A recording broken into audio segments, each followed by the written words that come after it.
Sobrou um dinheiro, e agora? O que eu faço? No vídeo de hoje eu quero te passar 4 opções para você que é investidor iniciante, que vai dar aquele passo zero. Ou se você por acaso já investe, talvez você enxergue alguma oportunidade nesse vídeo.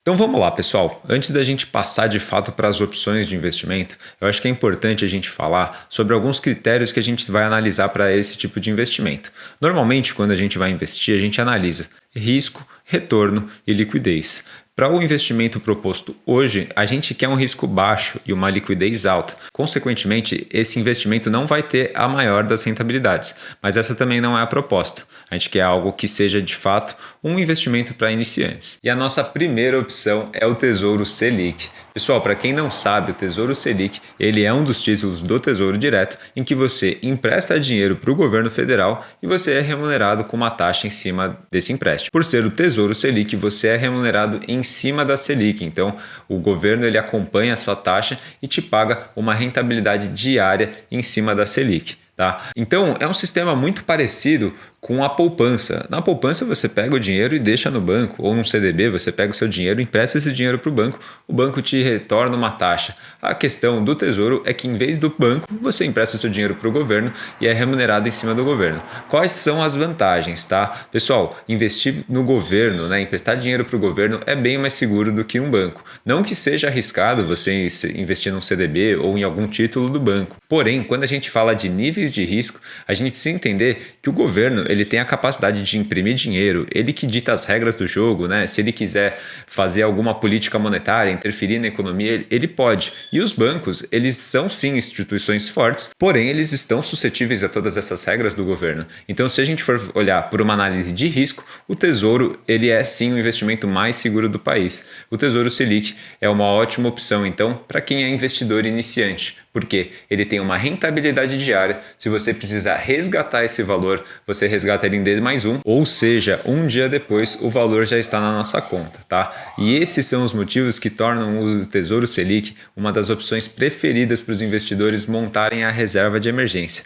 Para quem não sabe ou para quem esqueceu o que é a reserva de emergência, seria o nosso custo de vida mensal multiplicado ali por 6 ou por 12, né? Que nos daria uma proteção durante 6 meses a 1 ano. Esse tipo de reserva seria o primeiro passo para você que está pensando em começar a investir, porque a gente nunca sabe o que acontece no dia da manhã, os imprevistos que acontecem na nossa vida. Então você ter essa reserva no investimento seguro é o primeiro passo aí para você que está começando no mundo dos investimentos. E já deixa aqui nos comentários se vocês querem um vídeo de eu aplicando na prática no Tesouro Selic. Pessoal, hoje a cotação do Tesouro Selic está em R$119. Eu tenho certeza que com um pouco de esforço você já consegue montar sua reserva de emergência a partir de hoje.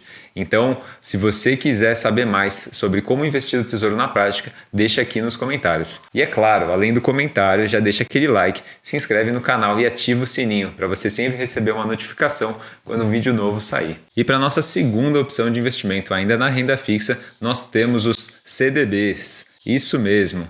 Nossa, Samuel, mas você acabou de falar que investir no Tesouro Selic é mais vantajoso porque você está emprestando dinheiro para o governo, agora você vai falar para eu investir no banco? Não faz sentido. Calma, jovem, calma que eu vou te explicar. Eu não estou falando dos CDBs dos bancões, eu não estou falando daquele CDB que você abre o seu aplicativo do Itaú, Caixa, Bradesco, Banco do Brasil. Eu estou falando dos CDBs que estão nas corretoras. Quando você abre as corretoras, você tem uma vitrine de opções de CDBs. E dentre esses CDBs, a gente tem opções na renda fixa que estão pagando 120% até 130% do CDI, o que hoje nos traz uma oportunidade incrível com uma segurança grande, porque esses CDBs são protegidos pelo FGC, que é o Fundo Garantidor de Crédito. Ou seja, se você tiver até R$250 mil investido, você está protegido para caso alguma coisa aconteça com aquela instituição, você tenha esse dinheiro de volta. Então eles são uma ótima opção na renda fixa para você que ainda não está muito seguro investindo em renda variável e que tem uma rentabilidade maior do que o Tesouro. E a nossa terceira opção são os fundos imobiliários.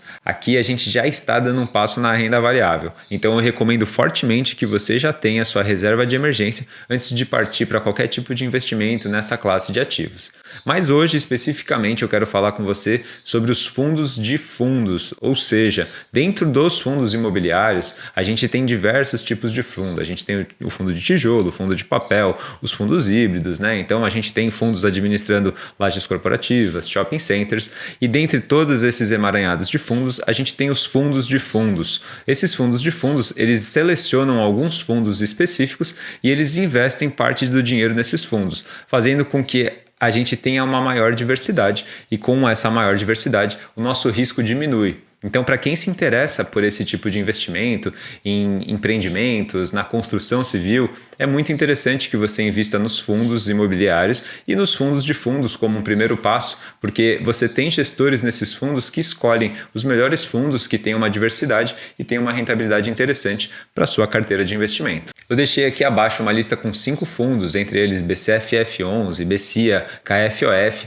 São fundos que eu acho interessante. Não é uma sugestão nem uma recomendação de investimento, mas caso você se interesse por essa classe de ativos e caso você acha que fundos de fundos seja uma opção para você, não deixa de olhar os fundos abaixo e ver se algum se encaixa na sua carteira, no seu portfólio de investimento. E a nossa quarta opção de investimento são os ETFs, mais especificamente o BOVA11. Pessoal, o que é um ETF? A sigla ETF significa Exchange Traded Fund, que nada mais é do que um fundo que acompanha um índice. O BOVA11, ele acompanha o índice Bovespa, tá? Então, diferente dos outros fundos ali, o BOVA11, ele é um fundo que é como se você estivesse comprando uma ação. Em vez de você pesquisar lá uma ação no home broker ou na sua corretora, você digita BOVA11 e você consegue comprar uma cota desse fundo, tá? Como que é o funcionamento desse fundo? Ele é um fundo que ele acompanha o índice Bovespa. Isso significa que se a bolsa sobe, o BOVA11 ele se valoriza. Se a bolsa cai, o BOVA11 ele também perde valor. Por que ele é interessante como um investidor iniciante, né? Aqui, novamente, a gente está falando de renda variável. Então, antes de fazer esse tipo de investimento, não esquece da sua reserva de emergência. Mas para você que quer começar no mercado de ações que você não sabe por onde começar, o BOVA11 ele é um aglomerado de ações e que essas ações juntas elas replicam o índice Bovespa.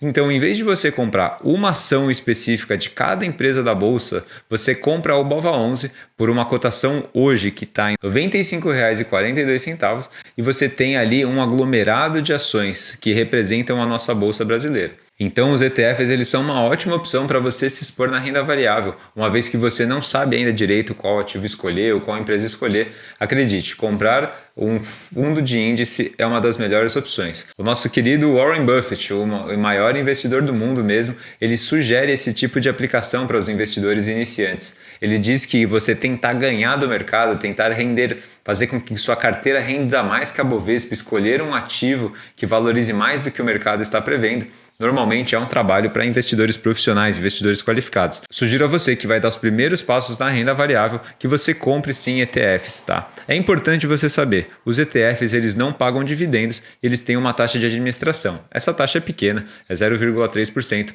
mas ela existe, tá? Mas de qualquer forma, os ETFs não deixam de ser uma excelente opção de investimento. Se você ficou até aqui, eu tenho uma dica bônus. Deixa nos comentários hashtag até o fim, para eu saber que você realmente está curtindo esse tipo de conteúdo e que quer saber mais opções de investimento. Pessoal, a dica bônus é o IVVB11. Assim como o BOVA11, o IVVB11 também é um ETF. Só que diferente do BOVA11, que é relacionado à Bovespa, o IVVB11 está atrelado ao S&P 500. S&P 500 é o índice da Bolsa Norte-Americana. Então o IVVB11 é uma forma de você investir o seu patrimônio através de uma estrutura local da Bovespa e conseguir internacionalizar seu patrimônio e ter acesso às 500 principais ações do mercado norte-americano. E aí, pessoal, vocês conhecem alguém que pode se beneficiar das opções listadas no vídeo? Não deixa de compartilhar o conteúdo. Vejo vocês na próxima. Um beijo e tchau!